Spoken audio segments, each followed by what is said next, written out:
Imagine a company with no brands, no ads, yet quietly manufacturing ACs for big brands like Voltas and LG. Ye hai PG Electroplast, powering 70 plus brand behind the scenes. But in August 2025, a big change happened. The revenue guidance was cut from 30% to around 17% for FY26, and the stock has crashed by 50% from its all-time high. Is this a knee-jerk reaction or a structural issue? I have got 6 simple slides for you to explain this story in more details. So there is one number that changes everything, और हम financial performance से ये समझेंगे कि change क्या हुआ है. So if you look at FY21, I mean that we are taking as a base year, the revenue was 703 crore. Now in FY22, the jump was 58%.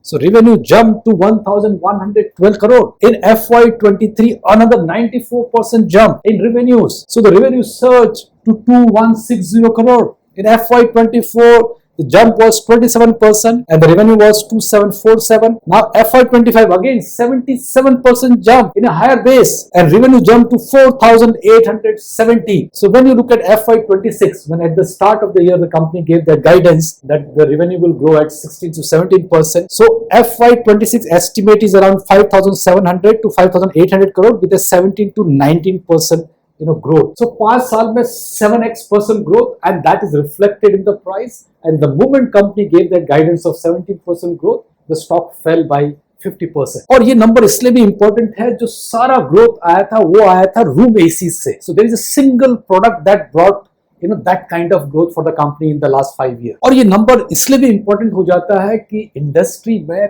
काफी इन्वेंट्री है रूम एसीज की. So जब तक कि वो इन्वेंट्री खत्म नहीं होती है, कंपनी का growth will normalize at let's say 15 to 16%. So in that sense, the price has already corrected. But Electroplast is not all about room ACs.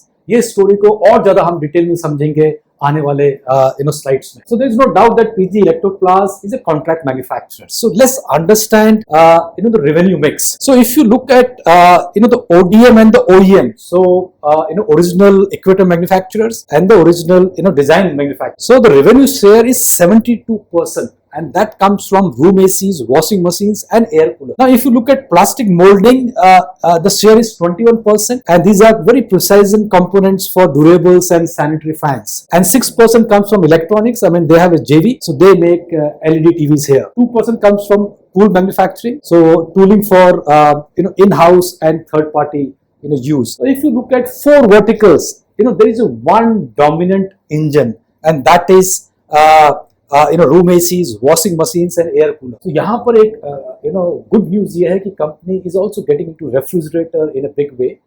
So we have to see how the sales happens on the refrigerator front. So अब जरा valuation समझ लेते हैं PG Electroplast की.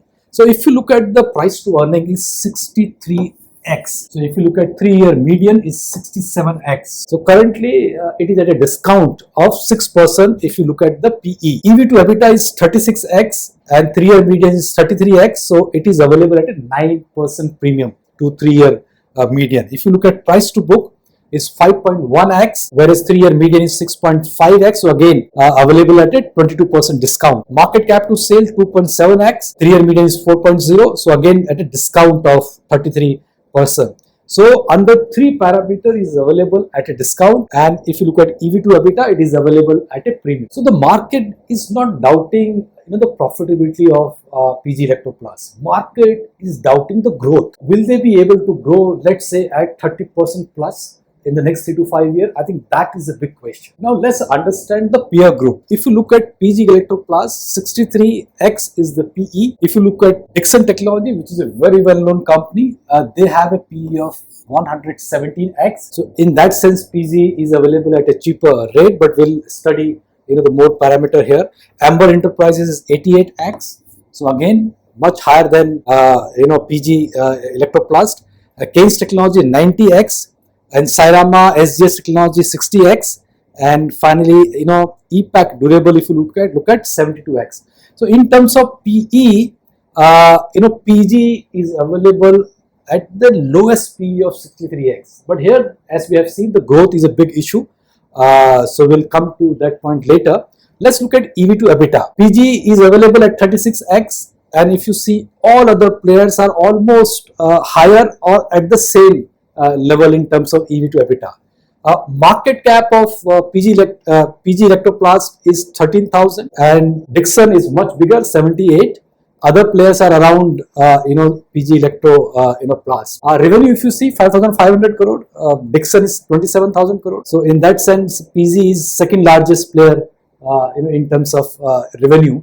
Now this is very important, the EBITDA margin. Now EBITDA margin of PG Electroplast is 10 to 11%, and if you look at Dixon is at 4%. Other players which is comparable is only Kaynes Technology, 13%. So in that sense, the margins which PG Electroplast is getting, it's much higher than other players. But whereas in terms of valuation, it is almost the same and at a lower level. So जैसा हमने margins देखे PG के और Kaynes के, they are almost comparable, whereas all others are less than 10%. So let's study the margin story in more detail.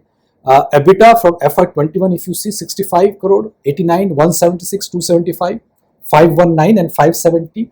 Grown at 37%, 98%, 56%, 89. So very robust growth in EBITDA. Now let's come to the margin part. 9.2% in FY21, FY22 8%, FY23 8.2, then FY24 moved up to 10%, FY25 10.7, now 10 to 11. So margins are also growing. For the company. So the good news is that in terms of EBITDA margin, this company is at a higher level than a lot of other players. Second, if you look at the margin growth, that is also happening gradually year by year. So they are also doing well on the improvement of margins. Now यहाँ margins जरा impact हो सकते हैं आने वाले सालों में, because company ने capex किया है जो 750 से 800 करोड़ का capex है. So that in a way will affect margin for next 1 or 2 years. और second, जैसे हमने देखा कि inventory room AC में काफी ज्यादा inventory already market में है, तो वहां भी कहीं margin में जरा pressure आ सकता है. So let's look at the moat. What makes PG Electroplast hard to replicate, for competitors. So number one is the PEGL designs product architecture. So ODM capability, design to make. So this is very important.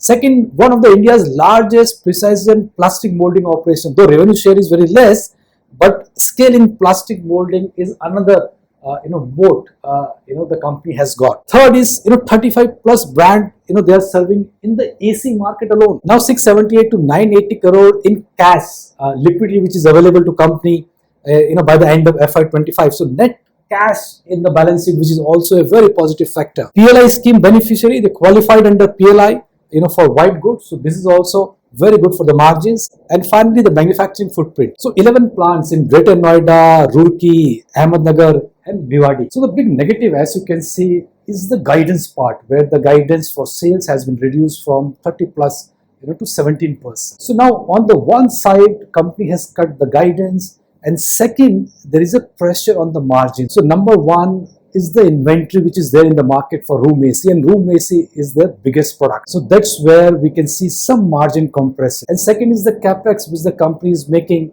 for around 700 to 750 crore. That will also in a way impact the EBITDA margins going forward. And third big negative is the insider sales. The promoters have cut their stake from 63% to some 43%. Now that is a big negative.